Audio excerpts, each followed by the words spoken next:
Welcome to the Great Detectives of Old Time Radio. From Boise, Idaho, this is your host, Adam Graham. If you have a comment, email it to me, box13@greatdetectives.net. Follow us on Twitter at Radio Detectives and become one of our friends on Facebook, facebook.com/Radio Detectives. I do want to encourage you to check out the amazing world of radio right now. We've begun a series of 6 baseball-related episodes. I'll be playing a sample and putting it out on the main feed this coming Wednesday, but I do encourage you to subscribe if you like baseball. Also, coming up this Sunday, we will be doing a special tribute podcast, not baseball-related, in honor of the late Julie Jensen, who passed away of COVID-19 at the age of 88. That's all coming up over on the Amazing World of Radio. Go over to amazing.greatdetectives.net to subscribe. All right, well, now it's time for today's episode of yours truly, Johnny Dollar. The original air date is June the 8th, 1950, and this one is the Caligio Diamond Matter. From Hollywood, it's time now for Edmund O'Brien as Johnny Dollar. Hank Layson at Intercommercial, Johnny.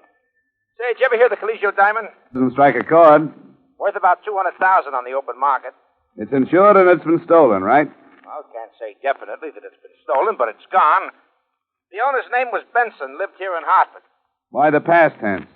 They found him last night in his study, murdered.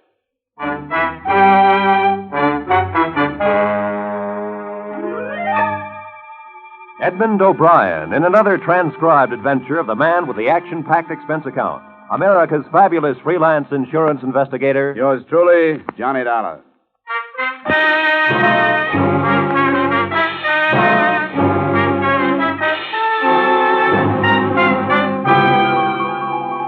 Expense account submitted by Special Investigator Johnny Dollar to the Intercommercial Insurance Companies of America, Home Offices, Hartford, Connecticut. Attention, Henry Layson. The following is an accounting of my expenditures during investigation of the Caligio Diamond matter. Expense account item 1, $1.20 taxi fare to the western part of town where the better homes are situated. Mr. Charles Benson's home was back from the street and encircled with a high, well-trimmed hedge. The black wreath was already on the door. A young lady, very pretty in a black dress, received me in the study. You're Mr. Dollar? That's right. Mr. Layson phoned and said you were on your way. I hate about a matter like this right now. Miss Benson, is it? Yes. It's quite all right. Maybe if I go over it all again, it'll help me realize that it's happened. But Dad's gone. It's still like a bad dream. The beginning was when Dad bought the Caligio diamond. When was that? About 3 years ago in Italy. He bought it from a diamond trader who'd just come into Florence from South Africa. Your father had interest there? No, he was just a tourist. He'd heard about this diamond from a friend of his, a collector. He knew the diamond had belonged to a minor official to the Medicis, a man named Caligio. It was given to him in return for a favor. Since then, it passed from hand to hand until Dad bought it. What did he pay for it, do you know? About $200,000, or the Italian equivalent at that time in lira. But, Mr. Dollar, the diamond has a strange history. Now, don't tell me there's a curse on it. No, nothing like that. But I guess it amounts to the same thing. Everyone who's owned the diamond has died with it in his possession. Died violently. There's nothing particularly mysterious about that. Anything worth as much as that piece of glass is worth killing for. Say, who's living with you here now? My mother. Just the two of us. You have no idea how hard it's been for her, Mr. Dollar. She's hardly been out of her room since Dad died. Can you tell me about last night, Miss Benson? Well, I was out with Bob, my fiancé. We were out till about 3. Dad was home alone. He had a habit of reading very late. In this room, as a matter of fact. The light in the study was on when we came in. The only light on in the house. Bob and I went in. Dad's back was to the door. Please go on. He was slumped over in his chair facing the window. His book had dropped to the floor. The wall safe was wide open, and on the desk was the velvet-lined box the diamond was kept in. The diamond was gone. Dad had a bullet hole in his temple. I see. He kept the diamond right on these premises? Always. We warned him time after time not to. We told him to keep it in his safety deposit box at the bank, but he refused. Always said that a diamond wasn't worth having unless you kept it in your possession and enjoyed it. Who knew about the diamond, Miss Benson? Oh, so many people. Family, of course. Myself, Bob. The papers were filled with the news when Dad came back with it from Italy. Well, I mean, who knew where it was? Who knew the combination of the safe? Nobody but Dad. And, of course, Mother. Oh, yes, and Mr. Corrigan. Who's Mr. Corrigan? Dad's lawyer. Dad kept the will in there and a few other papers that Mr. Corrigan would come and get every once in a while. Well, Corrigan came into the house and got papers out of your dad's safe anytime he wanted to? Anytime he wanted to.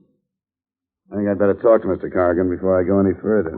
Now, Mr. Dollar, Mr. Corrigan wouldn't have stolen Probably not. But we'd better have a talk just the same. I'd like to have his address, please.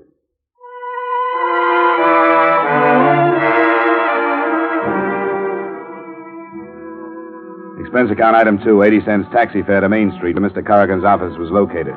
An elevator ride and a walk down a marble hall took me to the frosted glass door on which was printed Corrigan and Bishop, attorneys at law. I talked myself past the receptionist and the secretary and wound up refusing a cigar from Corrigan himself. You're in the insurance business? The investigation end. I understand you were Mr. Benson's lawyer. That's right. Mr. Benson had the utmost... Oh, excuse me.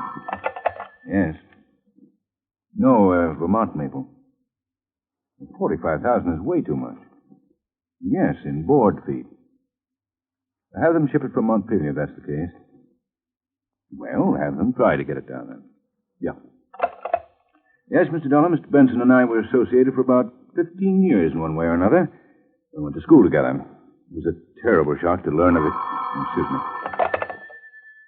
Who? Oh, put him on. Harry, what's with Chicago? No, same thing. No, she's in Arizona. Arthritis. Well, a little better. You know how it is. Yeah, we'll do that. And mind left Annie. Okay, you bet, Harry. Yeah, you bet. Sure. Bye.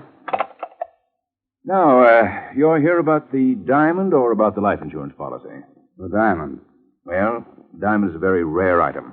Whoever got into the safe knew the combination. I understand there weren't many who knew the combination. Well, that's true. Mr. and Mrs. Benson and myself were the only ones. I suppose I'm the prime suspect. But, of course, these safe crackers, they use a stethoscope these days. You probably know more about that than I do. Oh, excuse me. Who? Oh, yes, put him on. Yes, Jays. Oh, it is? Oh, swell. Yeah, it's a shame, isn't it? Yeah, very young man. 45. Oh, yes. Terribly upset. Well, yes, she's due here at about, any minute now. We're going to make the arrangements. Oh, I wouldn't let her go near the place, no. I certainly tell her. You bet. You bet. You bet. Yeah, bye. Well, exactly what did you want to know, Mr. Dollar? Anything that would help us locate the diamond. Well, have you talked to the police? No, I thought I'd amble around among the persons involved first. Well, as I say, you probably know more about that than I do. I wish there was something I could say, but the last time I saw George Benson was about 2 weeks ago. You think this was an outside job? That's my opinion, but it's sheer speculation. Excuse me. Oh, she is? Well, send her in, please. I hope you won't mind, Mr. Dollar. That's Mrs. Benson. I'm taking you down to the dressmaker's. Oh, I see. Why don't you go out that door? Fine. Oh, thanks, Mr. Corrigan. It's quite all right. Anything else I can do, you'll let me know. You bet. I didn't leave. I stood in the little outer room and sneaked a listen through the door. There was some reason why Mr. Corrigan had rushed me out one door while Mrs. Benson came in another one. I heard some things that made the whole case of the Caligio diamond a lot more interesting. I pushed the door open a crack. Darling. Oh, Dad. You look lovely in black. I'm going out of my mind. All those people calling, having to act unhappy. Well, this is your opportunity to be a real actress. I'm awful at tears. You're beautiful. Dan, what if somebody should see us? Well, let them. Let them see us. What do I care? We're as free as birds. There's a little place down in Bermuda, a resort. I got a folder the other day. Beautiful place, Diane. You won't believe how beautiful. And as soon as it's proper... What about Kitty? Well, I told her before I left that I wanted a divorce. I told her, and she knows it. That's why she went to Arizona. To get away, to think things over. I didn't want to hurt her, but I wanted her to know. Darling, I can't believe it. It's too good to be true. We've got to be careful. Ah. Very careful. Let's go. We'll be late. Darling, I love you.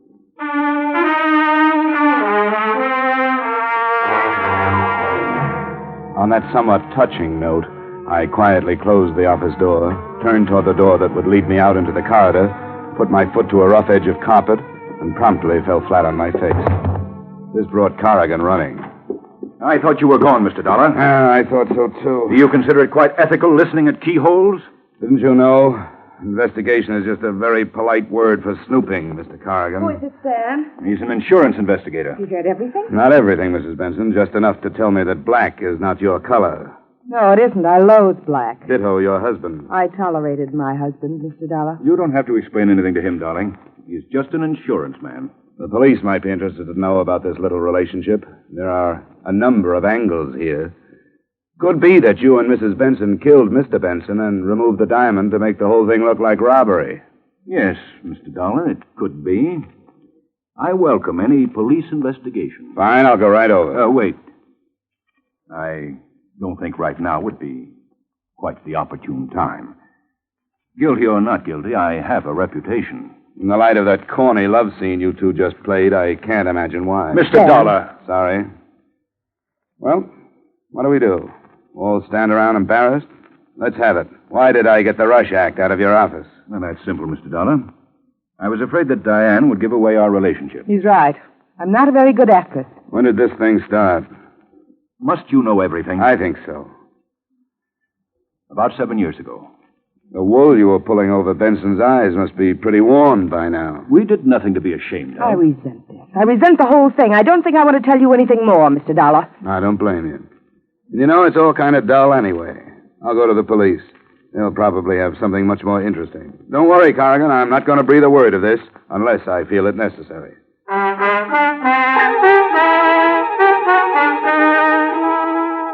But I never made it to police headquarters. I got out in the street when a very large, very quiet man in a brown and white sports shirt stopped me. Mr. Dollar, Yes? you like some information? About what? The fifth, the tropical. I never play the ponies. These ponies you play. Hop in. Thanks. No. Oh, come on. Hop in. Is that dangerous, that steel thing in your pocket? How very discerning of you to recognize the outline. Inside. Right. Okay, Bunny. Relax, Dollar. Where are we going? You're going to sleep.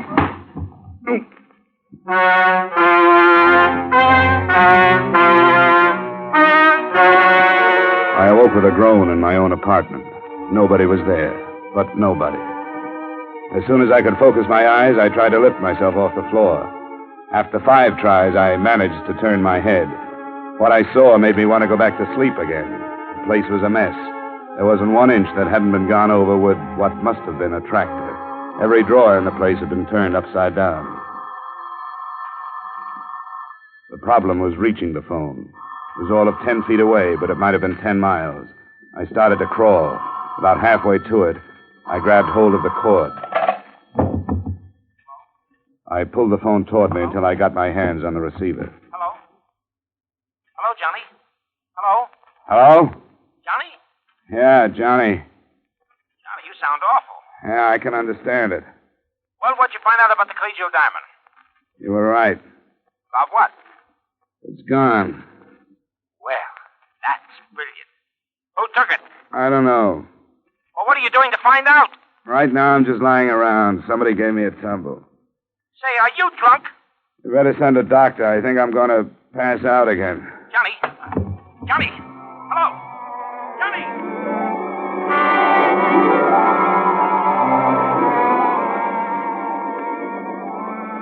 Johnny, I can't talk to you now. I'm not on the phone. I'm here. Huh? Oh. You look funny with foreheads. Well, I might as well put this phone on. Oh, come on. Stop that nonsense. Now, look, I hate to bother you with business, but what happened to you? I'll tell it all to the police. You think I want the police in on this? Well, why keep them out? Publicity for the company. I want the public to think Intercommercial is able to take care of itself. Now, come on, what happened? Somebody asked me for a ride. Asked me if I wanted a ride. Then they gave it to me. Well, it looks like they were looking for something. Did you have something they might be looking for? If I had something they were looking for, I wouldn't know it. But they must have thought I had something they were... Look, I'm going round and round already. Ask me no questions. Have you got any idea what it might be they were looking for? Maybe the diamond. Yeah, see, maybe the diamond. See, that's right, that could be. Now go away. Well, we'll take you off the case and put someone else on, so you can have a nice rest. Oh, no, you don't. Well, I thought that would pep you up. Yeah, money always does. Now get out of here and let me fasten my head back on. Do you want something? Yeah. Get me an aspirin. Hello? Mr. Dollar? Yeah? This is Betty. Betty Benson. Oh, yeah, sure. How are you? Mr. Dollar, the police have just been here. What happened? They found the gun that killed Dad. Oh, good. Where was it? In my purse.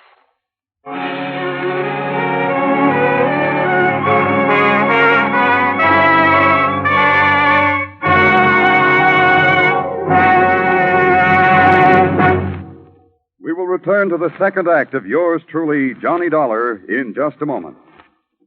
For an hour of rapid-fire entertainment, the show goes on. It's the show for you these Friday nights on most of these same CBS stations. It's an intimate glimpse into a fascinating angle of backstage life. A series of honest-to-goodness auditions for jobs in theater, nightclubs, and radio. The singers and comedians you hear are face-to-face with managers, agents, and bookers ready to hire them on the spot, take an option, or turn thumbs down. Be sure to hear The Show Goes On and its latest acts this Friday night. Now, with our star, Edmund O'Brien, we return to the second act of yours truly, Johnny Dollar.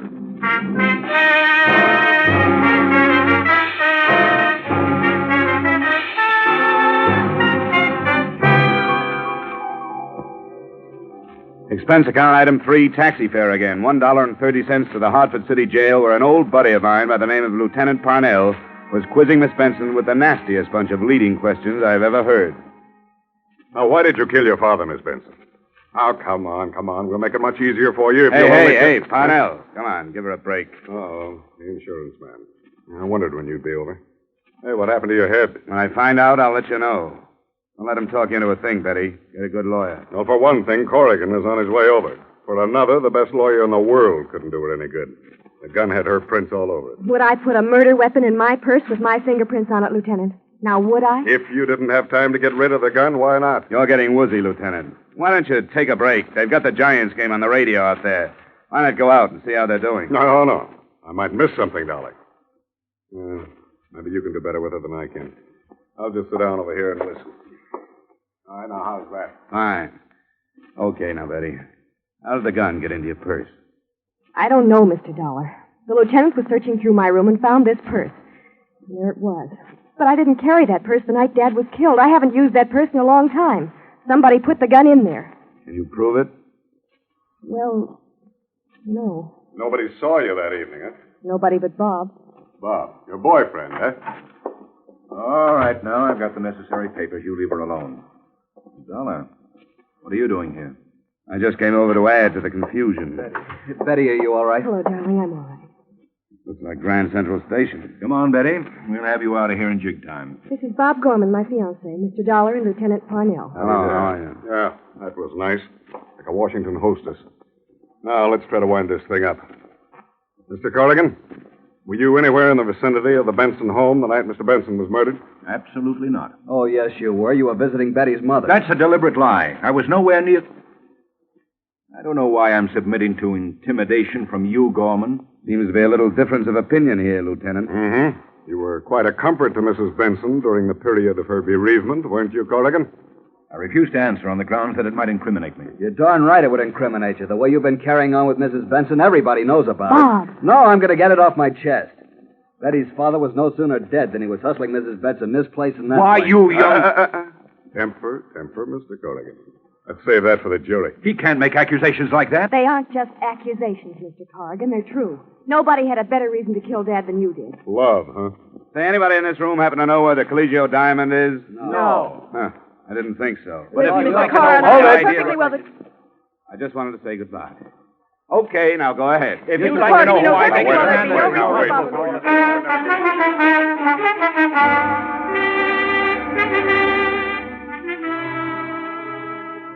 Expense account item 4, $12.20 miscellaneous taxi fares all over the place. I went on a little visit to Corrigan's apartment and found something of interest. A little slip of paper on which was written in the highest form of legal language, of course, I owe you $2,000, George Benson. I worked my way into Bob Gorman's apartment. There I found a bill from the Garant Detective Agency. Then to police headquarters again, where I found a picture of a man who was tall and thin and had a little, well-trimmed mustache. Then I went home, where I found a man who was tall, thin, and had a little, well-trimmed mustache. He was drinking my bourbon. You're drinking my bourbon. It's lousy bourbon. Look what you did to my head. It's an improvement. All right, what do you want? The diamond. What else? I don't have it. I don't believe it. Well, search the place. I already did. Well, I guess that does it. I'll see you later. Don't go. Out of the way. I said don't go. You crazy... Okay. Drop the gun. Let go. Now, sit down and finish your drink. I didn't come here alone. If I'm not downstairs in 3 minutes, you'll come up. The more the merrier. Who do you work for? Myself. That's right, friend. I want all the excuse I can get to beat the pulp out of you. Go on. Now cut it. Who do you work for? Corrigan. What's the deal? He wanted me to get the gun. So you planted it in Betty's purse. I didn't. And I didn't kill Benson either. I went to get the gun, but it was gone. And I thought you had it, but you didn't have it. So you were working for Corrigan? Yeah. Okay. Now let's start all over again. Who do you work for? I told you, Corrigan. This isn't going to be much fun for you, friend. Now listen, lay off of me. I'm telling you the truth. I tell you the truth, and you keep on hitting me. Now, that ain't fair. Who do you work Oh, okay. Mrs. Benson. What's the deal? She hired me to get the diamond. Why? She killed her husband so she'd get away with Corrigan. She wanted me to break in and get the diamond so it looked like robbery, see? Robbery and murder, see? Here we go again. Will you leave me be? I can keep this up all night if I have to. Why don't you tell me who you think I work for, then, instead of beating up on me? I want to hear it from you. Look, chum, since you knocked me on the head, I get spells of bad temper. All right. All right. The Garant Detective Agency. Now we're getting someplace, baby. How did you know my name? Well, it's a byword in every precinct police station from here to Ishpeming. You were hired by Bob Gorman. I was hired by Bob Gorman. You killed Benson. I don't know who killed Benson. What were you hired for? To get the diamond. Bob's got it in his apartment. Do I start working on you No, again? don't act so tough now. Well, who's got the diamond? Corrigan. Well, look, if you've got all the answers, what are you asking me for? Vic, my boy, I'm amazed. I've seen liars in my time, but I've never run across anything like you. How can you do it with such a straight face, huh? Years of practice. Now, I'll tell you the truth as you see it. Don't you hit me no more now. Bob Gorman hired you. That's the truth, all right, and he hired you to get the diamond. But you didn't find the diamond there. You found Benson dead. I walked in there. I'm telling you, I was never more surprised in my life. There was Benson in that chair. I hired out to do a lot of things. But murder, that's not for me. There ain't money enough in the world to make me commit murder. Slugging, you do. For good money. Vic, I'm not interested in who killed Benson. Personally, I don't think you know. I want to know where the diamond is. How do I know where the diamond is? It was gone when I got there. I thought you had it. That's why I slugged you. Period. All right, Vic. I'm tired. I got a splitting headache. Finish your drink and get out of here. No, thanks. It really is lousy bourbon.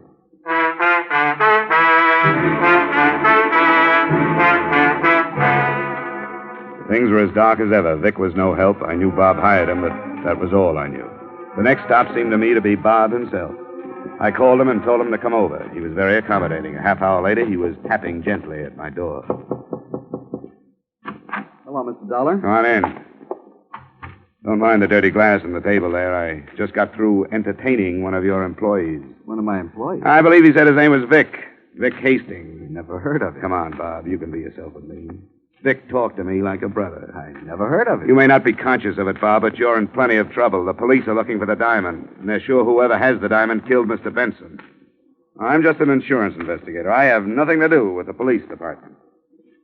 All right, Mr. Dollar. I did hire Vic Hastings. I sent him after the diamond. You thought I had it? Yes. When he found out you didn't, he came back and threatened me. He wanted money. I didn't have any, but I told him I'd give him a cut when I got it. Is this a regular business of yours, stealing diamonds? Look, Mr. Dollar, I didn't kill Mr. Benson. I didn't ask you that. I asked you about the diamond. I heard about the diamond when Mr. Benson bought it. I had to have it. I wasn't going to sell it, not then. I just wanted it. I crashed a party at the Benson house about 4 or 5 months ago. I met Betty, and I started to date her. That's as good a way as any. Oh, you've got it wrong, Mr. Dollar. Sure, I wanted to get at the diamond. That's why I started taking Betty out. But things are different. I love her. We want to get married. Very sweet. Only you didn't hire Vic to get the diamond 4 or 5 months ago, Gorman. So get that pleading look out of your eyes. You don't do a thing to me. You're not going to the police. Put it down, Gorman. Stay where you are. Don't try to follow me or I'll blow your head off. So long, darling.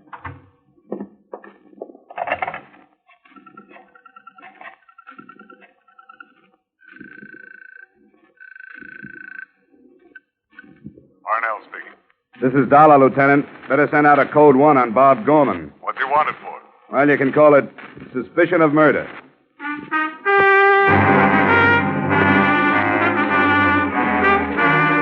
Expense account item 5120, taxi fare to the Benson home. I found Mrs. Benson in a sad state upstairs due to her husband's death and her daughter's incarceration.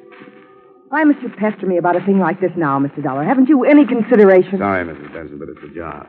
The sooner we get over this hurdle, the better off we are. Now, I know all about your relationship with Caligio. All of that has nothing to do with the case. Well, perhaps not. I know who killed my husband, and I know why, and I know who has the diamond.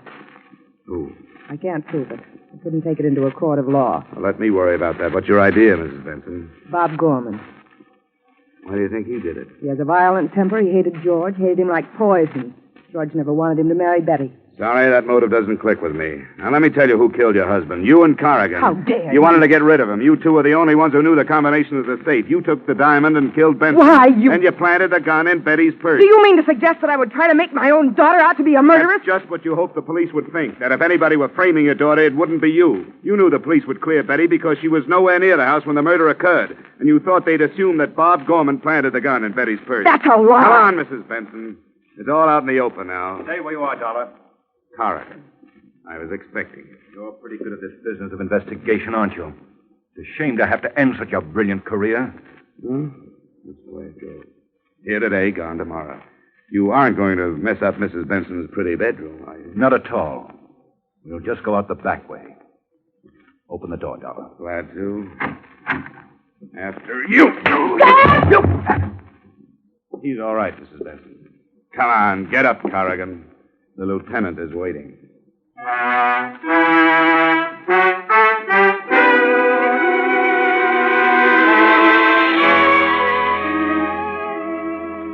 In case you should ask, how did you know, Mr. Dollar, that Corrigan and Mrs. Benson killed George Benson? The answer?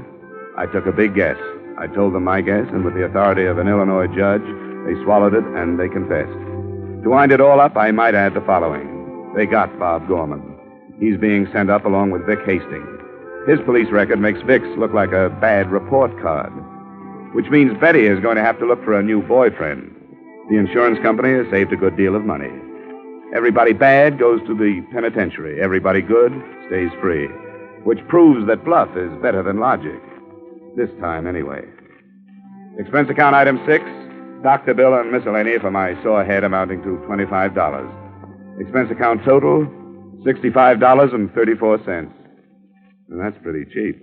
Yours truly, Johnny Dollar.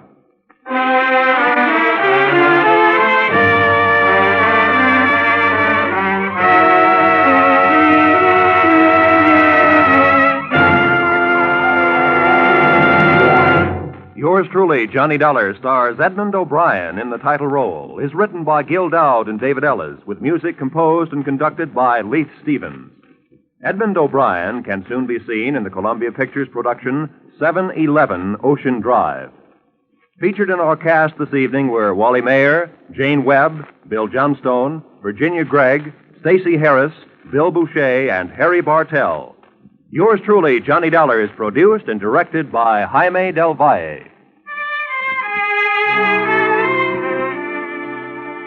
Join us again next week at this same time when from Hollywood, Edmund O'Brien returns in another transcribed adventure of Yours truly, Johnny Dollar.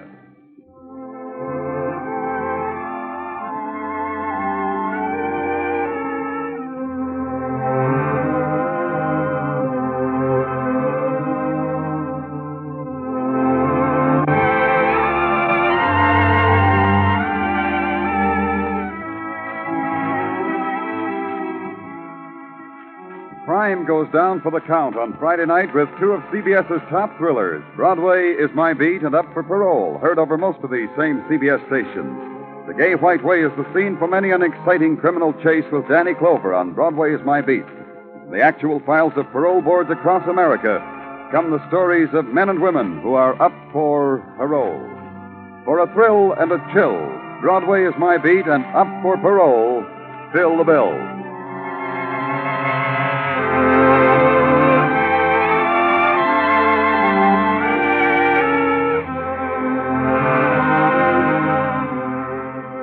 This is CBS, where you thrill to gangbusters every Saturday night, the Columbia Broadcasting System.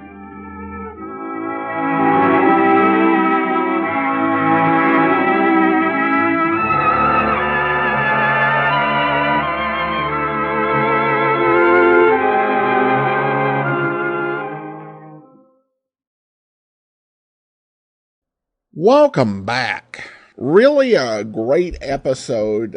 For me, the highlight is, Johnny interacting with Stacey Harris, who played a lot of villains, as well as some supporting characters on Johnny Dollar, Dragnet, so many other programs. And it's just absolutely funny having Johnny go at him and get his payback for the beating that Johnny received. Bill Johnstone, of course, playing the lawyer. And Bill Johnstone, played the Shadow. He starred in the lineup, but he really was a big character actor over radio. So many roles, and he's going to be in Johnny Dollar quite a bit over the next few years of programs. Now we have an email here from Chris, who recently became one of our Patreon supporters. He writes, "Hello, Adam. I really enjoy your show, especially your commentary. Recently, I read your novel, Slime Incorporated. It was great. Please write more. I am also an artist. I remember collecting canoes in Boise with my wife for a sculpture I built in Lewiston. 60 canoes in a wave by the Blue Bridge. What a beautiful state. I became a patron because I understand that a regular income stream makes for an easier mind and better work, and I do appreciate your work. Thanks again, Chris." Well, thank you, Chris. I appreciate your support, and obviously, anybody who has the ability to take common objects and make art, I definitely respect that, as I'm very bad at the manipulation of physical things, let alone for artistic purposes. And I'll definitely see about trying to get some more writing done. I appreciate your kind comment. And I do also want to go ahead and thank our Patreon supporter of the day. Thank you so much to Joe. Joe's been one of our Patreon supporters since April of 2019, currently supporting us at the Master Detective level of $15 or more per month. Thanks so much for your support. All right, well, that will actually do it for today. Join us back here tomorrow for Dragnet, and then next Friday, another episode of yours truly, Johnny Dollar. From Boise, Idaho, this is your host, Adam Graham, signing off.